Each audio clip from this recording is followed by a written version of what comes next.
Right, slight technical hitch. You'll see the slides going through, but I'm not going to go off the slide because, frankly, I love what I do. As sad as that sounds, I could be here all day talking about things, accounting and tax. But I'll give you a little bit about us as a practice. The practice has been going on for about 41 years. We've been in Kenton for about 30 plus years of that.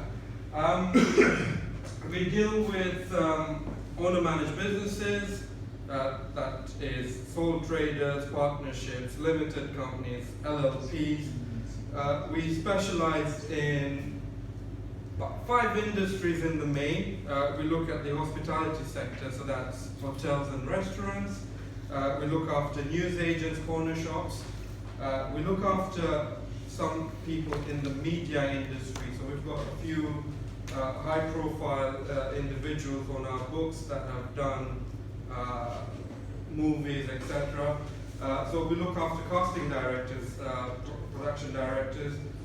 We have interest in pharmacies, dentists, doctors as the professional sector, which we look after, and we look after, I guess the last one's the general businesses, basically. We say, we like to think we're good at what we do. So the idea is, from our perspective, is, look, you guys are in business, you do what you do, you're good at what you do, you love what you do, because frankly, if you're not in love with what you do, that's half the battle, and I'm sure the business coaches will agree. If you love what you do, you wake up in the morning thinking, yeah, this is it. That's the battle. So for us, we love the paperwork, we love the compliance side. We don't like the legislation, but we have to work our ways around that. So that's what we take care of, and we say, look, you go out there and run your business. And we'll take care of the paperwork. More recently, we've added a couple of more sort of services to our range of services that we provide. So we provide payroll services, we provide anything an accountant will do: compliance, accounts preparation, submissions.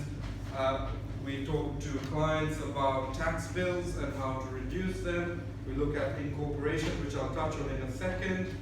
And more lately, we've started doing probate work because accountants are able to do probate work, and therefore we look after clients beyond death. As we've been there for about 40 odd years, a lot of our clients and the next generation and the generation after are also our clients. So we've had, as accountants, we hold a lot of history, a lot of data for your financial affairs, really. And therefore we find that, look, this just complements the work we do. As a firm, we're obviously ICAEW, which is the Institute of Chartered Accountants in England and Wales, as well as the Institute of Chartered Tax Advisors, which is something which we're proud of. That's the highest level of tax advisory body that's out there in the UK. So yeah, that's a bit about us. That's a bit about what we do. The main part of the presentation I wanted to talk to you, everyone, about was company versus sole trader. We get asked this question a lot. We get asked the question, how do I reduce my tax bill? And our starting point is always, how much do you earn? And therefore, what can we do about that? So I've done a little scenario here, which unfortunately I can't put on the system, but I'll go through it. We take an earnings or a profit of £50,000, for example, as a benchmark. We've got one scenario with 30,000. We can work the scenarios around. If you're a sole trader, does everyone know what the difference between a sole trader and a limited company is or are? Yeah? Yeah, great.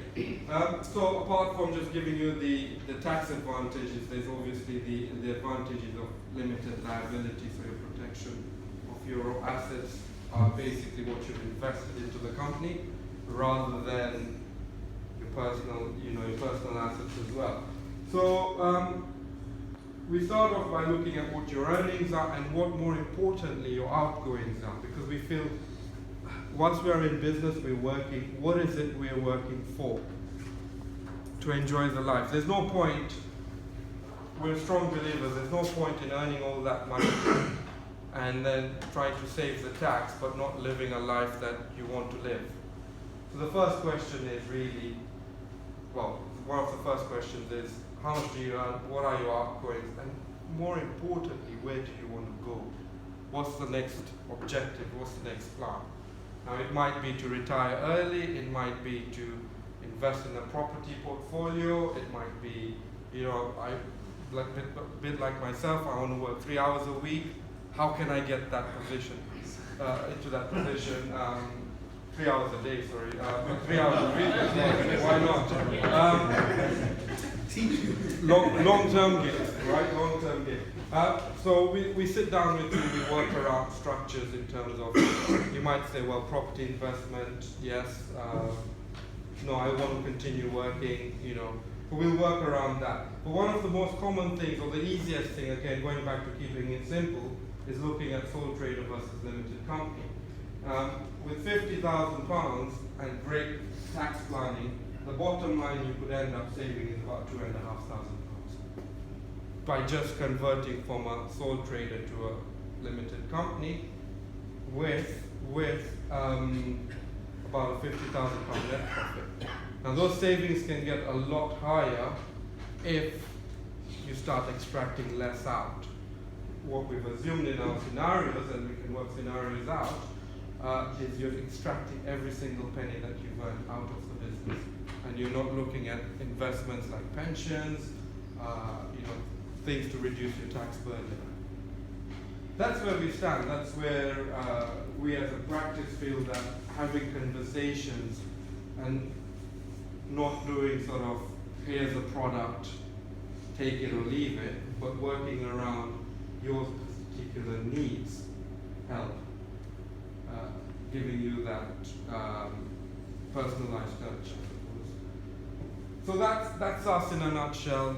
I know I've whizzed through quite a bit, and I've only given you bottom line figures, but I'm happy to take questions if anyone's got any.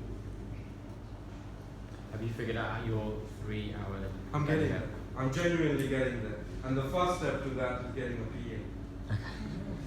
So when you do audits, No, we don't. What was he playing? His question was, how do you work 3 hours a day? Have you figured that out? I'm on the way to figuring it out. Yeah. Rishi? so on Wednesdays you get a day off technically because you're 3 hours at BNI. That's your work. No, that's my marketing one. Yeah. I'm not there yet. I want to. I never heard that before. Who's your ideal client? Our ideal client is anyone in business, any owner-managed business that wants to look at how to streamline processes, needs a hand basically with all the paperwork, because legislation is so vast, it's so huge, and I'll be the first one to admit it's not everything I know, and I'll be the first one to say, look, you need a specialist in this area. I'll give you an example. I was talking to a client about VAT and construction work.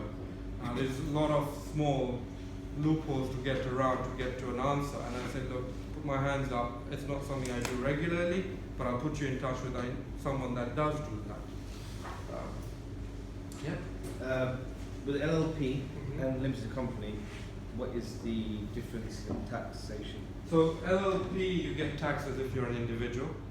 So you follow the income tax rules, which is 20 and 40%. With a limited company, it's flat 19%. Sorry, so it's better to obviously have a limited company. It depends. It depends. Solicitors generally tend to prefer LLPs, and there's various reasons for that. Rishi, last question. I think last question. You haven't told us who you're looking for. Yep. Who can we introduce you to? So funeral directors, because we're looking for obviously to grow our probate side. We're also looking for medical professionals, dentists, doctors, pharmacists, and the last one, perhaps more importantly, is people who are not ready with making tax digital yet. Again, on the slides, we're 0 Platinum Partners, that's our preferred software, and that's 5 grand. Thank you.